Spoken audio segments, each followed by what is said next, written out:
this is Karen Arlick, and I want to say welcome to Pantry to Table. This was formerly Creative Foodies, Good Eats at Home. I've had this group for quite a while and have been sharing with you a lot of recipes, and just changed it to Pantry to Table.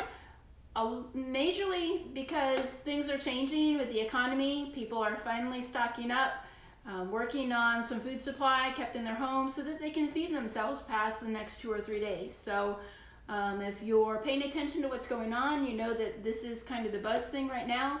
Everyone's stocking up on food so they can eat with all of the shortages we see coming down the pike. Let me tell you a little bit about me real quick. I am a real estate broker, currently serving in broker associate status. I've been in real estate for 22 years. What people enjoy most are the kitchens, the bathrooms, and the pantries. So when we're out with real estate, I would have to tell you my best customers, they like to cook and they're interested in the kitchens. The kitchens have to be just so, and they love a big pantry. So that's real estate wise. Now if you know me, you know that I am a certified bona fide foodie. I absolutely love to cook. I love to cook from scratch. I personally find it easier, and that started after I married my husband, found out that he had an allergy to MSG. And if you look in a lot of products, MSG is in an absolute ton of products, and that doesn't work for us. So he gets really, really bad headaches. Please don't come at me with MSG is not an allergy. I've seen my husband with the headaches, so let's not go there, okay? I would appreciate it. Anyhow, let's get back to Pantry to Table.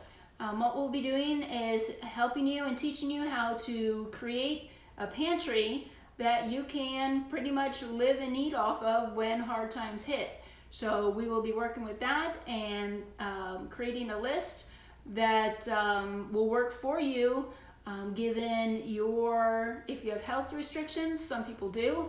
We'll be working on a pantry list so you know what to stock up on, and when you're running low, put it on the grocery list so that you know what to pick up when you go. From our pantry list, we'll be teaching you how to make meals, even quick meals. When you get home after a busy day, you need to throw something on the table, you don't have much energy left. Happens to all of us. So if you experience that, you're not alone. My motto is, and I actually have this in a rubber stamp, it's use it up, wear it out, make it do, or do without. Now, when it comes to food, I really don't think people should be doing without.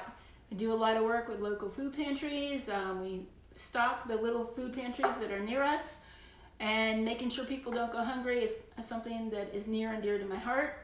So when I close on houses, we often go and fill up the food pantries that are local. So we do that often. With that being said, I want to teach you how to cook. I want to teach you how to cook from scratch and get quick, easy meals on the table. Some of this starts with preparation. It's going to take a little bit of effort. If you're the type of person that doesn't want to put forth the effort, this may or may not be for you, but stay tuned. You may find out that it's really not very hard. One of the things I did a long time ago was to create a sauce book. And I recently moved it over to a thicker book. In here I have dressings, I have marinades, I have sauces, condiments, dry rubs and mixes. Anything that is a secret sauce recipe goes in this book. Now right now this thing is ugly as can be, and I'm looking for something kind of prettier. This is the 5.5 by 8.5 size, and right now I'm having a hard time finding another notebook, so this is going to have to suffice. While we're talking, let's put a cake together. We're going to do the lemon mug cake.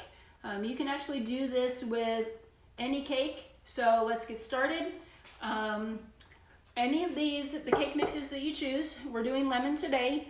You need a box of angel food cake. So I've already dumped that in the bowl to kind of speed things up here a little bit. To that, you add your cake mix. Cake mix of your choosing. We're choosing lemon today. So let me go ahead and get this cut and ready to go. So we'll open this up. Let's hope this video doesn't cut out on me this time. So we're gonna dump this in here. So, yep, lemon mug cake. I can't even say that clearly. Anyhow, once you get your mix together, just take a wire whisk and thoroughly, let's say that easily, thoroughly mix this together. Now, you can take this mix and package it in mason jars and give it as a gift. And in just a moment, I'm going to share with you the recipe while we're talking. And don't dump it in like I just did, because the fumes are coming back up at me. So mix it thoroughly so you have it all mixed together. The whisk helps to kind of aerate it, which is very helpful. And I'm going to go ahead a little bit later and take a funnel and put it in this jar. And I take chalkboard vinyl, write on it. This says lemon mug cake, so I'll have it when I need it. But right now, let's go ahead and make a lemon mug cake while we're rolling here. You need, and I'm going to use my fingers here, 3 tablespoons of the mix. That's 2 and 3. And you also need, this is really, really difficult. You're going to need about a minute or 2. You know, when you're watching TV at night and your commercial comes on, you're going to add the 3 tablespoons of the mix and 2 tablespoons of the water. This is filtered water. Just use some good water. We'll move this out of the way. And what you're going to do is just stir it up. Now, this is in kind of a big mug, so I'm not quite sure how well this will rise, but mix it up good. Sorry for the noise. And you're going to go ahead and pop this in your microwave for a minute.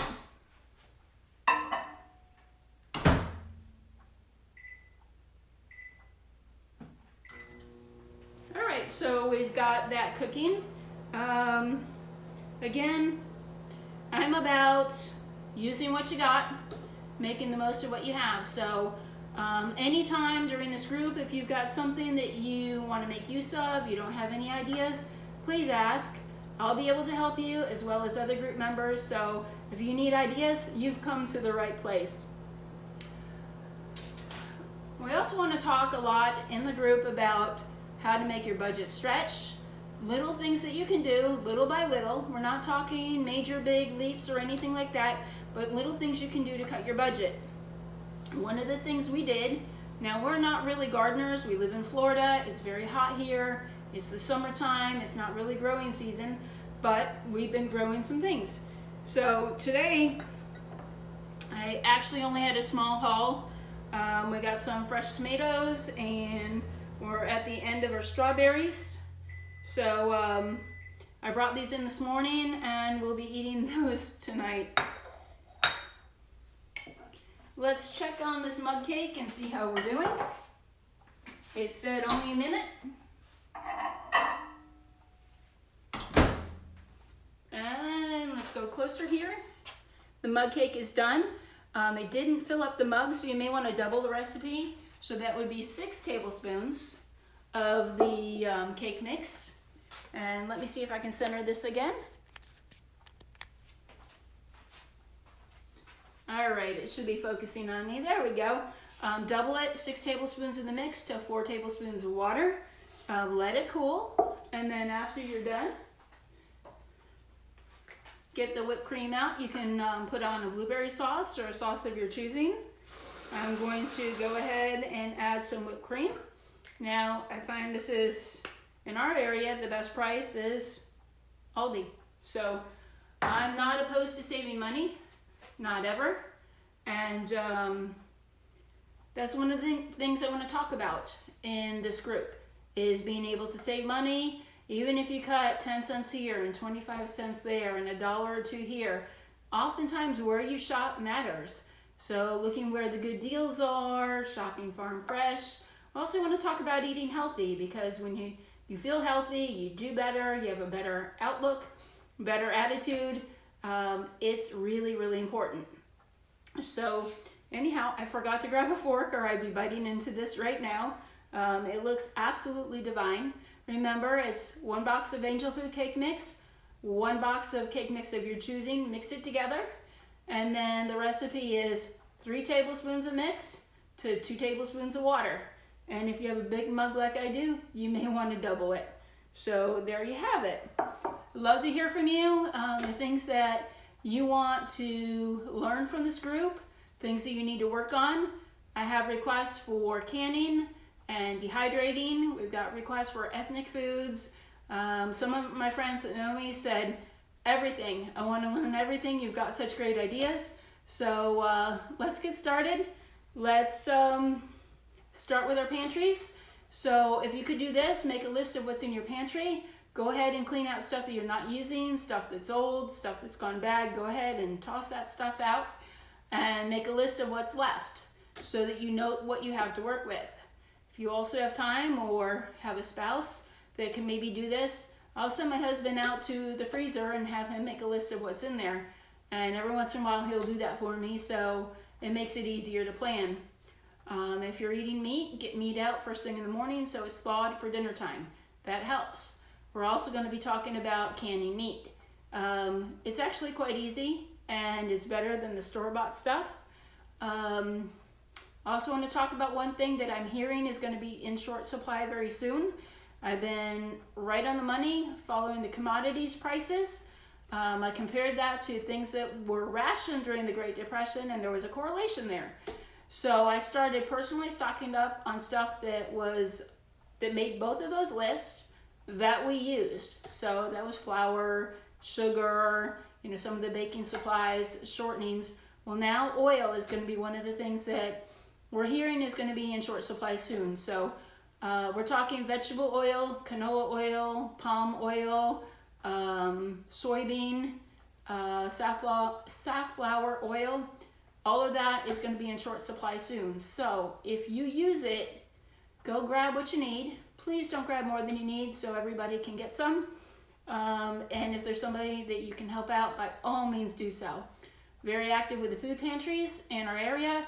We're always filling little food pantries in our area. It's something my husband and I do. We run to the store. We buy an eclectic mix of stuff for all kinds of ethnicities and run late at night and stuff them. And usually, sadly, by the next day, the food is gone. So there's definitely a need for food. There's a huge need for education. I've been cooking since before cooking was cool. And it's just part of me. I grew up with aunts who cooked, and my grandmother cooked. There was always fresh pie whenever you went to her house. On the counter, there was no less than 3 pies. There was a cookie jar full of cookies for all the kids. And my grandparents grew a big garden. We're learning to garden. We're starting to get good at that. But we're just doing it in small quantities just to shave the budget here and shave the budget there. And we're doing it more for the hobby right now than for monetary purposes. But who knows, we might end up needing that. So I urge you to plant something, whether it's a pepper plant or tomato plants or something. Go to the store and buy the plant already made. Plant some trees if you're able to, or start something on your balcony. But just get planting something. Herbs are great. That saved my behind so many times. I grow herbs in our tower garden. When they're ready, I dry them in the dehydrator, package it up, and then when I need it, it's ready. Give me a moment. I want to center this camera once again.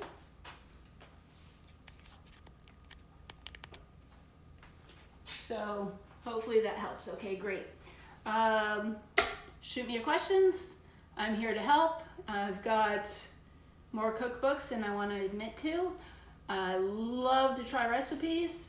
I think, eat, sleep, food. And when I'm not doing that, I'm out selling houses, showing off those great kitchens, those wonderful pantries, working with great people like yourself, helping people to get into homes so that they can build equity, so they can build wealth.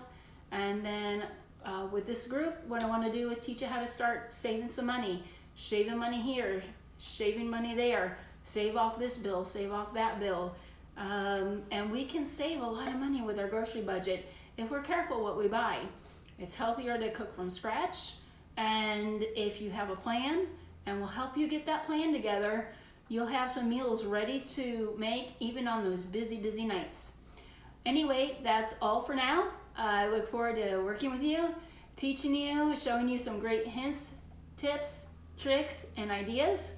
And maybe one of these days you'll see my little guy walk through here. No, I don't have toddlers. I have a Chihuahua. I think he's a Pekingese Chihuahua mix. So from time to time you might see Picasso running through here, and he's my baby. Anyway, talk to you soon, and we'll work on the next video. Thanks, guys.